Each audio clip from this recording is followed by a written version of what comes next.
Како си сега во увелитан период? Тоа најпрво да те прашам. Odlično sam. Odlično sam, završavam sezonu koja je svako bila najburnija u mojoj karijeri. 10.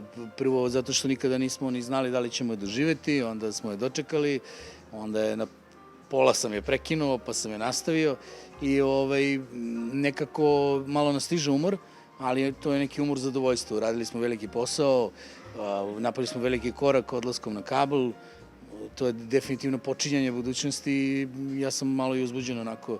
Ja volim da radim stvari koje drugi ne rade, znaš, budem prvi u svemu, to mi je tako, verujem u to. Зборуваме на темата околу твојата емисија, што се ти помина, меѓутоа ајде и малку за ресторанов, од кога е отворен? Restoran radi već 3,5 godine, biće u oktobru 4 godine i to je neki moj hobi i na meni se vidi koliko volim hranu i piće, pa onda sam eto napravio neko mesto gde ljudi koji to isto vole mogu da dolaze da probaju šta mi ovde kuvamo i šta točimo od alkohola, znaš, tako da volim to, ima nečeg plemenitog u tome da hraniš ljude i nekako vidim svoj život na taj način da ja hranim ljude i zasmejavam ih. Ne znam šta bi još mogao da uradim stvarno. Ајде сега да ја опфатиме темата која што беше навистина актуелна и кај нас, односно твоето заминување некаде при крај на месец декември минатата година. Што се случи? Нешто прочитавме по српските медиуми, меѓутоа ајде нешто и за македонските медиуми да каже што се случи. Pa u principu ja sam odlučio da prekinem emisiju u znak protesta zbog situacije u medijima u Srbiji. Ovde je velika cenzura i veliki su politički pritisci svakodnevno na televiziji sa nacionalnim frekvencijama i ja sam, to se pretvorilo u neku svakodnevnu borbu, da li sme ova šala, ne sme ona šala i negde na kraju sam shvatio da ljudi treba da znaju šta je istina, da emisija kao što je moja i generalno služi kao alibi, kao dekor za neku lažnu slobodu koje nema. I pošto ja nikada nisam imao nikakve laži između mene i publike koja gleda tu emisiju, ja sam doneo odluku da to prekinem i da to uradim u znak protesta i u trenutku kada sam najjači i najpopularniji. Se ne беше šok? To je bio veliki šok za sve, da, ali mislim, vidi, ne znam, ja sam tako vaspitan, prosto to više nije moglo tako da ide.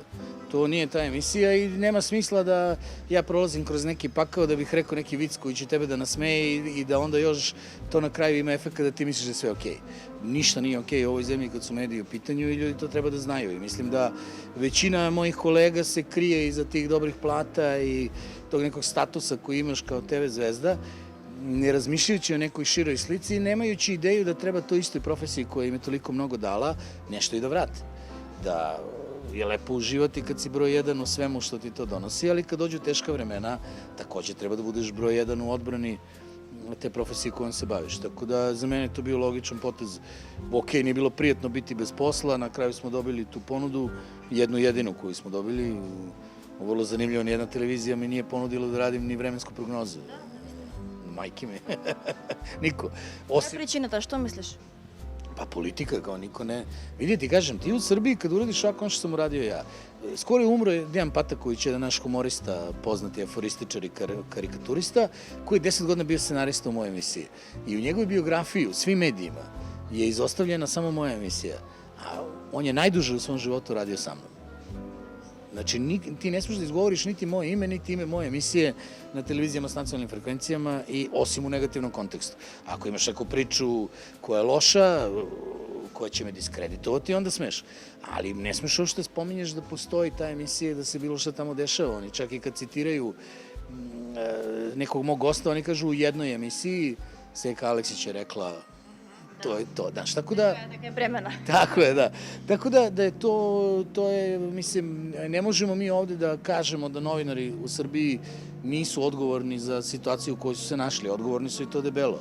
I ja bih voleo da malo izvuku glave iz svojih guzica i tih fotelja i parking mesta na koje se toliko lože i da razmisle stvarno da li nameravaju ovim da se bave jednog dana kad sve ovo prođe i na šta sve ovo liči. Сезони помина во ТВ прва? 9,5. I ovu 10. smo počeli tamo. Како ти е сега таму? Super mi je, strava mi je. Imam odličan studij, imam vrhunske produkcijone uslove, imam potpunu slobodu, to mi je malo bilo neobično prvih mesec dana, iako smo se mi tako dogovorili, ali znaš što sam krenuo da radim, nikad mi niko nije pozvao da mi kaže što si rekao ovo ili što si rekao ono. Tako da sam onda ja shvatio da je to u stvari to. I pravo ti kažem, i osvežio sam se malo mentalno, nekako sam se vratio na početak karijere gde opet je nešto novo, opet iz početka. Pritisak. I super je, vidi, da ti kažem, to je ozbiljna kompanija i potencijalno zaista ozbiljan biznis. Vidjet ćemo kako će se to razvijeti i kako ćemo mi da budemo pametni u svemu tome.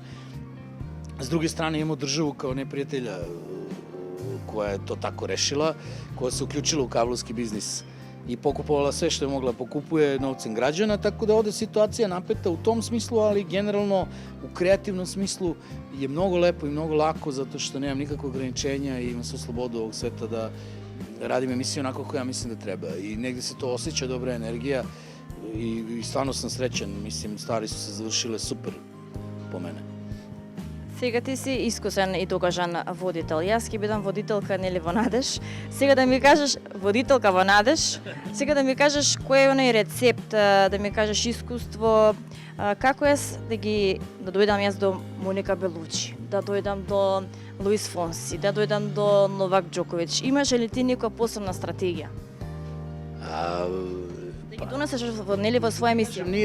Imam sada, naravno, ali to sad nije bitno zato što kako ja radim sad posle 10 godina, to je jedno, a bitno kako sam radio kad sam bio na početku. Mislim da tu dve stvari postoje. Jedna je snaga te televizije na kojoj radiš, ja sad ne znam kakva je situacija u Makedoniji, i druga stvar je neka tvoja hrabrost i rešenost da stvarno to želiš. А следен лик, кој ти е предизвик да го снимиш? Кој ми е предизвик да снимиш некоја позната личност? Некоја следна, да, желба. Знаеш šta je problem? Što većina ljudi s kojima bih ja radio intervju, oni su umrli, znaš. Tako da će... To je reportaža da napravime. Biće mnogo teško. Pa vidiš, ja nikad nisam o tome tako razmišljao. Ja sam jedan jedini čovek koga sam baš želeo da radim intervju bio Novak Đoković. To mi je baš bila velika želja i Bog me je pogledao da smo uradili 3 ili 4 vrhunska intervjua i tako dalje.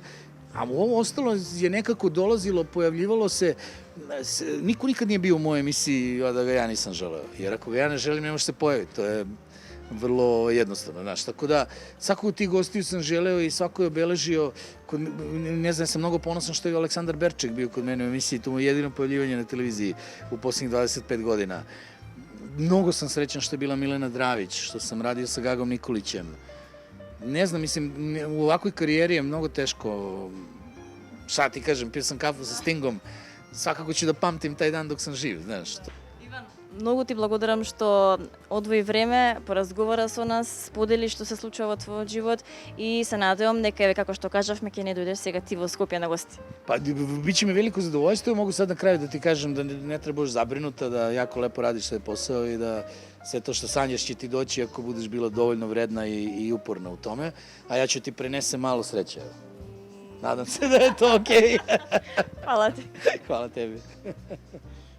Ćao svima, ja sam Ivan Ivanović, vi gledate Ekskluziv na 1 TV.